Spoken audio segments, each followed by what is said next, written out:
आइए दोस्तों जानते हैं आज 8 जनवरी 2023 की बड़ी तथा मुख्य खबरें। फंगल इन्फेक्शन कैंसर से खतरनाक, दिमाग तक पहुंचा तो होगी मौत, फैलने पर दवाई से नहीं होगा कंट्रोल। 5.72 करोड़ भारतीय इससे परेशान। इससे बचने के लिए इम्यूनिटी मजबूत करने पर ध्यान दें, रेगुलर एक्सरसाइज करें, लाइफस्टाइल बेहतर करने पर ध्यान दें। अगर फंगल इन्फेक्शन हो गया है तो शुरू में ही डॉक्टर को दिखा ले। घरेलू नुस्खों पर निर्भर न रहे। कौन है वो कम्युनिटी जिसका इंदौर में स्वागत करेंगे पीएम मोदी?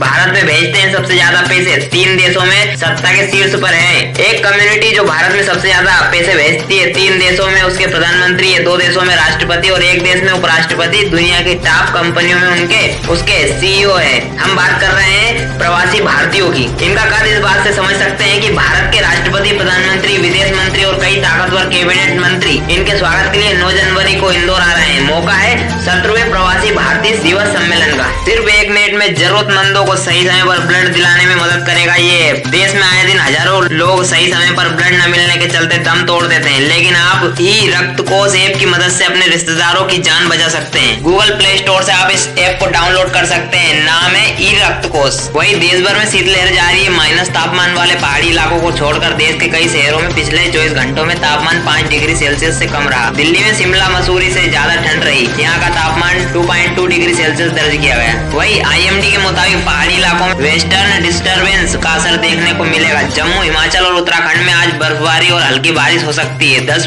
जनवरी को हिमालय में सबसे ज्यादा बर्फबारी होने की संभावना है। 13 जनवरी तक यूपी और राजस्थान में अच्छी बारिश हो सकती है। इस वजह से 14 जनवरी से राज्य के कई इलाकों में तापमान की गिरावट दर्ज होगी। 11 शहरों में 10 डिग्री तक गिरा दिन का तापमान। राजस्थान के 11 शहरों में 10 डिग्री तक गिरा दिन का तापमान। यूपी में पारा 1 डिग्री पहुंचा। मथुरा, कानपुर, अयोध्या सबसे ठंडा। वही मध्य प्रदेश में देश के 10 सबसे ज्यादा सर्द रात वाले शहरों में राज्य के 4 शहर। भोपाल में जनवरी के पहले हफ्ते के पिछले 17 सालों में सबसे ठंडे रहे हैं। वही केंद्र सरकार ने TRF के बाद अब जैश-ए-मोहम्मद के प्रॉक्सी संगठन PFF और इसके सभी समूहों को आतंकी संगठन घोषित कर दिया है। गृह मंत्रालय ने गैर कानूनी गतिविधियों को रोकथाम अधिनियम 1967 के तहत यह कार्रवाई की है। गृह मंत्रालय ने नोटिफिकेशन जारी कर इसकी सूचना दी। वही राहुल गांधी की भारत जोड़ो यात्रा शनिवार को करनाल जिले में 24 किलोमीटर का सफर तय करते हुए NTRI चौक पर जाकर समाप्त हो गई है। यात्रा के दौरान सेशन में कई रोचक तस्वीरें देखने को मिली है। सुबह राहुल गांधी अपनी बहन प्रियंका गांधी के